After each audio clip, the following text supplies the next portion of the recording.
Hi everybody, and welcome to Math 1350P, Introduction to Statistics Plus Co-Requisite Material.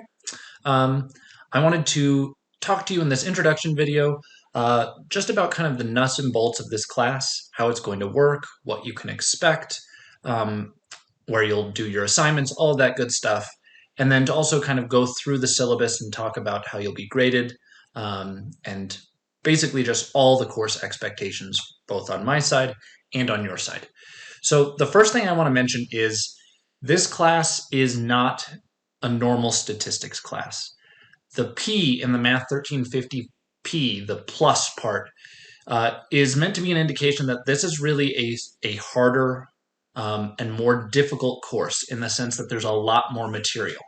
The good news is that that extra material is going to be material that will reinforce some of the mathematical skills that you'll need in order to succeed in the statistics material that we're going to cover. So you can really think of this class as almost two separate classes. We're going to have statistics, just like a normal statistics class, and then we're going to have a whole nother set of material, all the co-requisite material, things like manipulating formulas, interpreting graphs, review of lines and the equations of lines, all of the important mathematical tools that you'll need to succeed in statistics. So with that in mind, this class is going to be some extra work compared to a normal Math 1350 class. You'll have all of the same normal assignments as a Math 1350 class, plus you'll have additional assignments that will reinforce that co-requisite material. So essentially think of this in terms of planning for your workload of kind of double the time requirements of a normal math class. The good news is once you're done with this, for most of you, this is probably your last math class that you're going to have to take. So I'll go over the details of that in just a minute, but let's start by looking at the syllabus. Again, my name is Lane McConnell. You can just call me Lane, refer to me as Lane in emails. That's totally fine.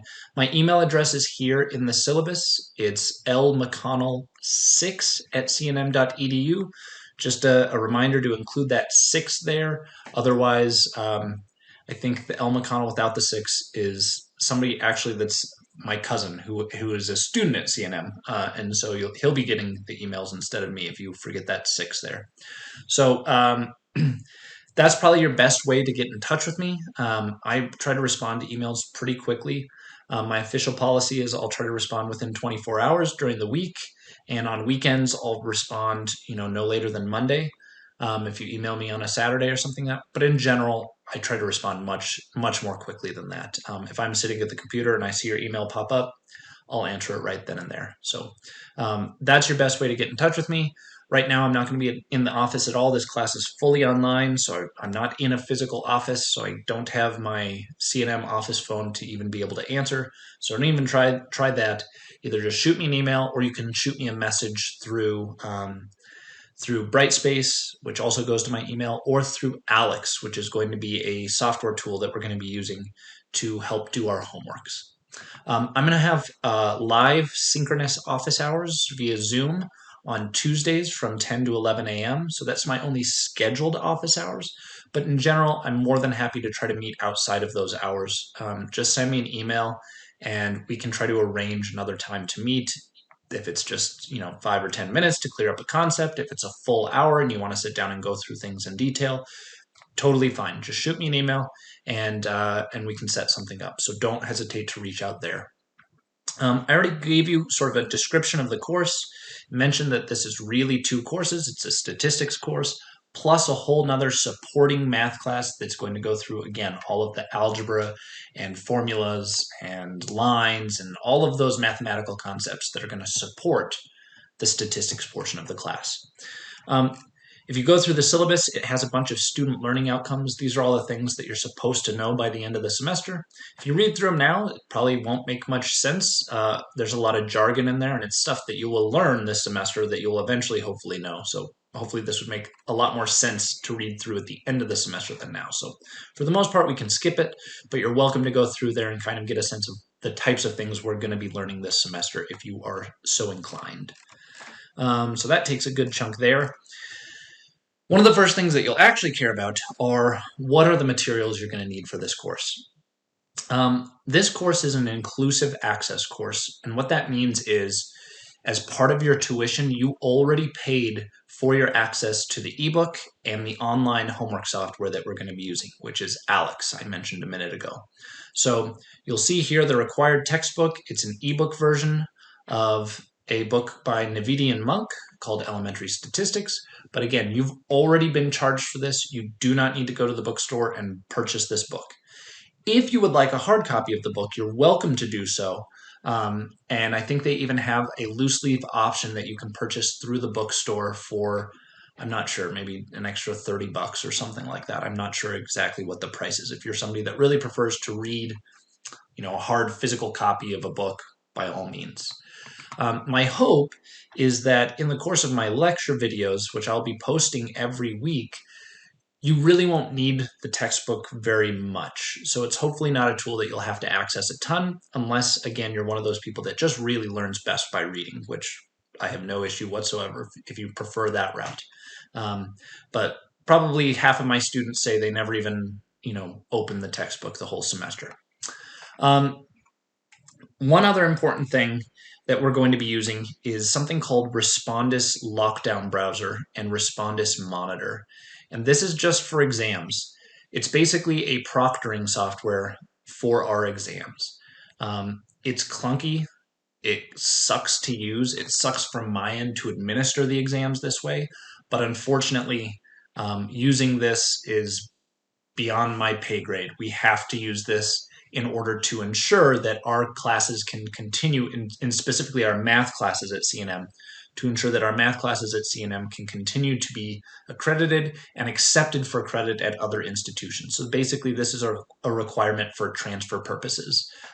If we don't have some sort of proctoring for our exams, then places like UNM and New Mexico State, New Mexico Tech, and Eastern New Mexico and Western New Mexico and Highlands, those schools won't necessarily accept our credits anymore. So I apologize in advance. We're going to be using this. You'll see more details probably in week 2 of the semester. We're going to do a practice run through of a test just to kind of get a feel for how it's going to be laid out and how it's all going to work. But you'll have to download this Respondus Lockdown browser onto either a Windows machine, a Mac, and they have a version that works on Chromebooks as well, I believe. And I think they might even have an iPad version. So you'll need to do that for whatever machine you plan to use during exams. That's what you'll need to install that on. So again, there will be more details on how to do that going forward, but just heads up, it's going to be there. It feels super invasive on your part because it's going to have to record you during exams. Basically, I will promise you right now, I'm not going to really look at those recordings unless there's some need or some suspicion of cheating or something like that that's going to require me to go look at those videos. So it's for all intents and purposes, it's basically just a formality, but it's something we have to do, again, to ensure that our courses will transfer to other institutions. The last big requirement is a graphing calculator. There are workarounds. If you really don't want to purchase one, you don't have to. You can get away doing pretty much everything we're going to do this semester, either using Microsoft Excel, which there are options available for you to do that. You have a free copy of that just included as part of your student software package. As a C&M student, you can download Microsoft Office 365, which includes Excel, so totally free. And again, I'll include instructions in one of the upcoming weeks that gives you details on how you can install that. And there are also emulators available. So for basically it's an app you can install on your phone that, for all intents and purposes, again, emulates or pretends to be the calculator. So it's laid out the same, has the same commands. And so those are listed here in the syllabus. Right here, there's one for Android or PC called Wabbit Emu. I'm going to be using that throughout the semester to demonstrate how to use the calculator for you in videos. There's also one for iPhone called GraphenCalc 83. I think the Android one is free, and the iPhone one I think is maybe $6, I want to say. So that's an option for you that you can use. Later on in the semester, there's going to be homework assignments that specifically say use the TI-84 graphing calculator. And if you don't have one, you can use one of those apps instead. That said, I would strongly recommend purchasing a graphing calculator. It doesn't specifically have to be a TI-84. A TI-83 will also work. Any variation on a TI-84, there's a TI-84 Plus and a Silver Edition and a CE and all those other letters and initials. Doesn't matter which one. If you have an older one or you have a friend that you can borrow one from, I would strongly encourage that. Most students find that the semester goes a lot more smoothly if you have a graphing calculator. So again, I'm not going to require it. I will not put any problems on exams that absolutely require the use of a graphing calculator, but I would strongly recommend it, especially for those of you that are feeling a little bit anxious about this class. It will make your life a little bit easier if you have a graphing calculator. So don't run out and necessarily buy one new. They sell them at the bookstore, but you can probably find them cheaper online. See if you can buy a used one. Keep an eye on Craigslist, Amazon, eBay, whatever you need. We won't need it for a couple of weeks, so as long as you're proactive, you might be able to find a good deal on one. We probably won't need it really until week 3 or so. Okay, so those are all of the sort of things that you're going to have or need to have or want to get. Let me go to sort of the expectations of the course from my end. So one thing is attendance. This is an online course. There isn't really such a thing as attendance, but I want to see you guys stay engaged because if you fall behind in this course, it's incredibly difficult to recover.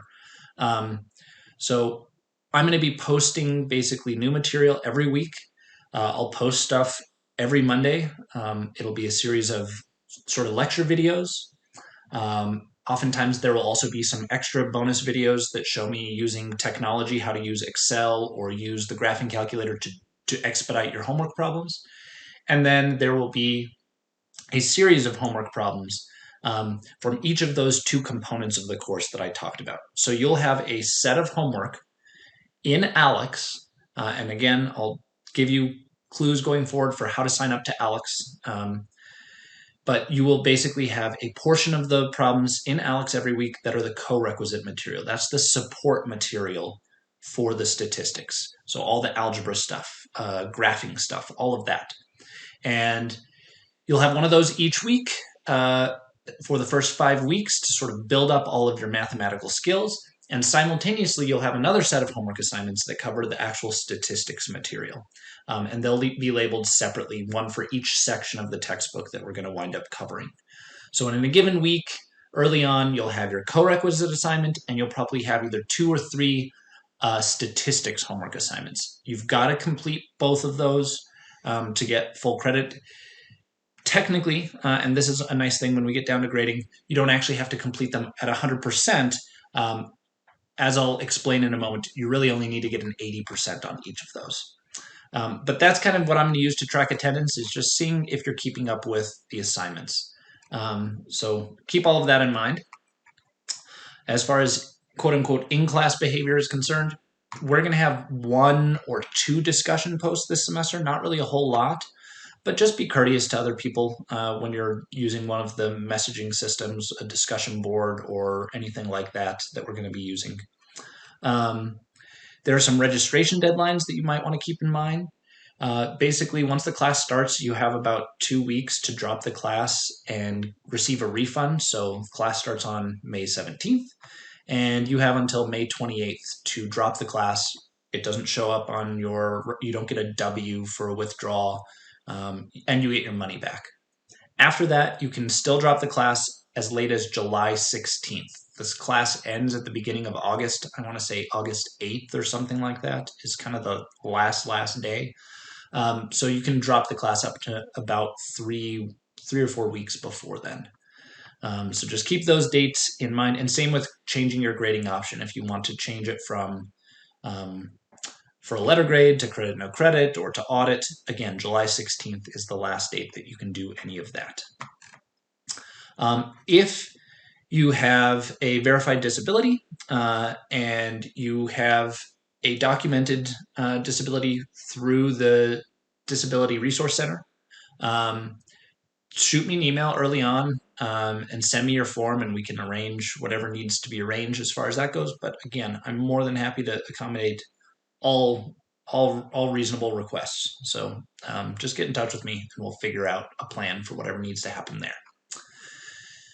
As far as grading goes, I'm going to grade on a normal scale, A, B, C, D, and so on. But here are all of the things that are going to go into making up your grade. These first two are the homework assignments I was talking about that are going to be taking place in Alex. This is the Alex software system that I was mentioning previously, and we'll have instructions for how you can sign up for. You'll have your co-requisite homework. Those are going to be due every Sunday by 11:59 p.m. So they'll be available Monday morning, and you'll have them due basically a week later on Sunday night at midnight. And then same with your statistics homework. Those will also be available each Monday, but those won't be due until the following Monday. So I've staggered the due dates here a little bit just so that everything doesn't pile up totally at once. So your co-requisite material, that's going to be due on Sundays, and then your statistics homework will be due the day after on Mondays. And each of those individually are going to make up 15% of your grade.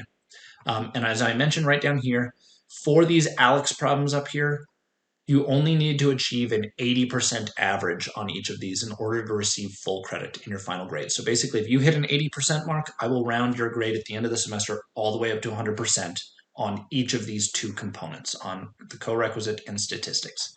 So that means, for example, with the co-requisite material, if you get a bunch of 100%, you can also afford to get a 50% somewhere. And as long as the overall averages out to at least 80. And same with the statistics homework.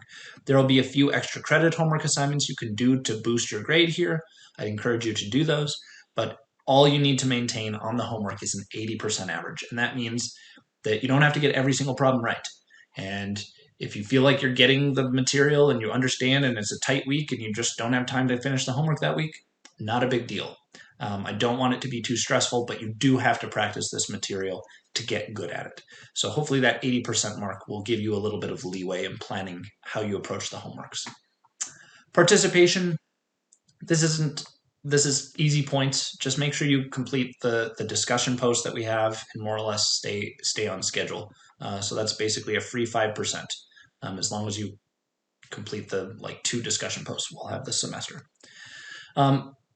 The bulk of your grade is going to be made up from exams. So you're going to have 2 kind of midterm exams. Those are going to be worth 15% each. I'll mention where they are in the schedule below, but one I think is in week 4 and the next one is in week 8, I want to say. You'll have a project near the end of the semester worth 10% of your grade. It's an easy project. It should only take you, 3 or 4 hours to complete probably. And then at the very end of the semester, we will also have a final exam worth 25% of your grade. The good news is the way that everything is weighted. If you get full credit on the homework, you participate, and you do well on your project, you can actually afford to bomb the exams and still get a C in the class. You only need like a 57 or 58% average on the exams, I think, in order to get a C in the class as long as you ace the homework, meaning get your 80% on the homework and participate and do well on your project. So there's a lot of leeway. I gave heavy weight to all of those so that the exams don't have to be as stressful. If you bomb an exam, it's not the end of the world. So just keep that in mind going forward. I will have reviews before each exam. They will be also Zoom meetings. I'll schedule them probably sometime in the afternoon. Typically the exams will take sort of towards the end of a week, maybe Friday and Saturday, as it'll be available for like 48 hours. And you will be able to take that exam. You'll have 2 hours to complete it once you start, but anywhere within that 48-hour window. And so if those are Friday and Saturday, which is kind of what I'm tentatively planning now, we'll probably have a review where I'll go over a practice test essentially on Wednesday, the Wednesday before that. So tune into those if you can. If not, if you can't make it, I'll record them and post them so you can still watch them and still see sort of how to do the practice test that I'll be giving out. So just keep that in mind. That'll be for both the midterm exams and also for the final exam. Here's a bunch of the standard C&M announcements. Let me just skip those for now and come down to here. This is our schedule for the semester. So it tells us which week. This is going to be the statistics material on the left that we'll be covering. And on the right, this will be the co-requisite material. So these are sort of the math skills that will support the statistics skills. And they're designed so that basically we'll cover some of the math skills that you'll need one week, and then those skills will show up the following week in the actual statistics material. So we're going to try to introduce a bunch of topics in a timely manner so that you see and can practice some of these mathematical skills right before you need to use them to actually do the statistics material that we're covering.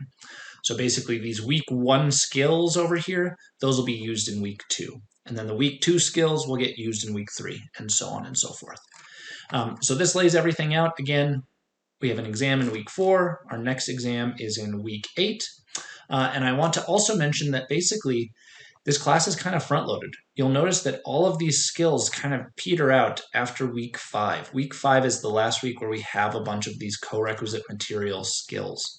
After that, the whole rest of the semester, we're just going to do one big review kind of all of this just to keep you fresh. And the really nice thing about it is that it's all going to be done in ALEX, and ALEX will not make you do things that you already know. So the first thing you'll have to do when you log into ALEX is do what's called a knowledge check. And it'll give you periodic knowledge checks throughout this course. But basically what it's going to do is give you a set of problems. And take your time, try to answer them correctly, because what it's going to do is gauge what material do you already understand and what do you still need to work on. And the more material you already know, the smaller these assignments over here will be. It'll check skills off the list for you and say, okay, you're good at this. We don't need to include any problems related to this concept. You're good at sorting numbers and you can plot points. You won't have any homework problems related to those. So whenever you see one of these knowledge checks, please give it an honest effort. It'll save you a bunch of time and effort in the long run. But that's going to be sort of the layout of the course. If you have any questions, again, don't hesitate to reach out. Shoot me an email, schedule a Zoom meeting, whatever you need, whatever is going to be helpful for you. So hopefully this gives you a sense of what to expect. Again, it's a lot of work.